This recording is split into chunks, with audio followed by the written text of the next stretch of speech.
Now to your health headlines. It is a simple remedy to many medical issues, yet it appears many Americans are not getting the message. We're talking about exercise. More than 80 million people over the age of 6 are completely inactive, and only 20% get the recommended amount of physical activity each week. Pretty astounding numbers.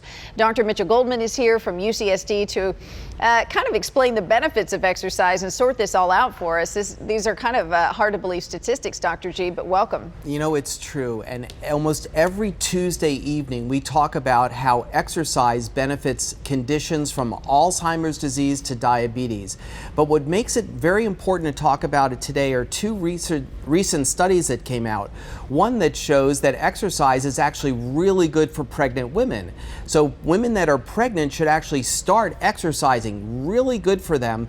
It's good for their babies as well, and will prevent a lot of problems, including low back pain and urinary incontinence in pregnancy. And Dr. G, real quickly, should they start exercising if they weren't exercising before becoming pregnant? They really should, because it's going to be better for not only them, but for their babies as well. Now, of course, everything in moderation. You don't want high impact exercising during pregnancy. That bounces things around a lot. And of course, in pregnancy, your ligaments are a little bit looser, so you have to take it a little bit more calmly. But still, cycling is phenomenal for pregnant women, as is walking and doing some strength aerobics like Pilates or yoga.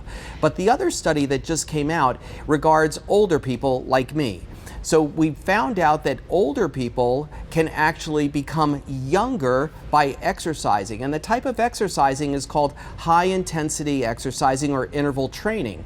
And what that means is you try to get your heart rate really high for about 10 minutes or so, and then you can ease up. And so by doing this high interval training, you can actually become even younger. And so turning back the clock is something a lot of people are interested in.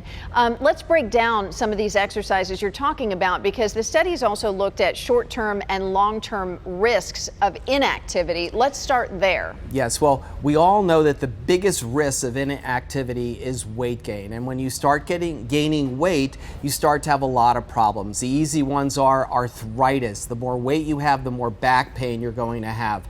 And then people don't realize it, but when you don't exercise, you actually have a higher incidence of depression and anxiety. Conversely, when you exercise, it releases a natural mood-stimulating hormone called endorphin, and it actually can be good for you, and you become happier, you become less anxious and depressed. And so just simple things like that will work.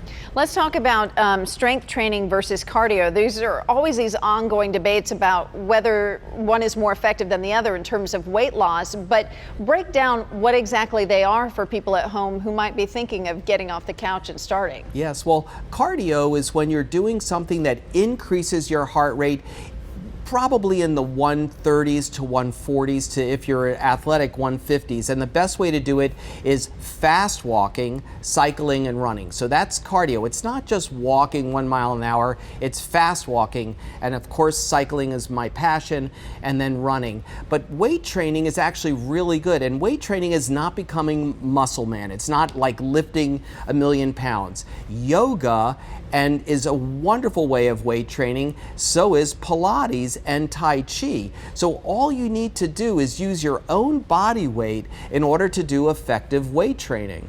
And let's do some quick math here in terms of how many hours a week we should be exercising. Well, we think about 2.5 hours a week is the amount of time we should be exercising. And interestingly, if we go like 20 hours a week, that doesn't really make things any better. Studies have shown that for every 15 minutes of exercising, we actually decrease a number of medical conditions by about 4%.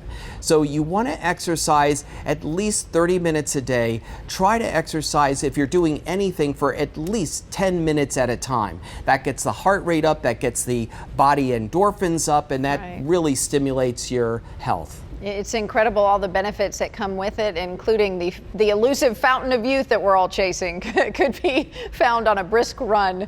Thank you so much, Dr. G. Always good to be here, Kathleen.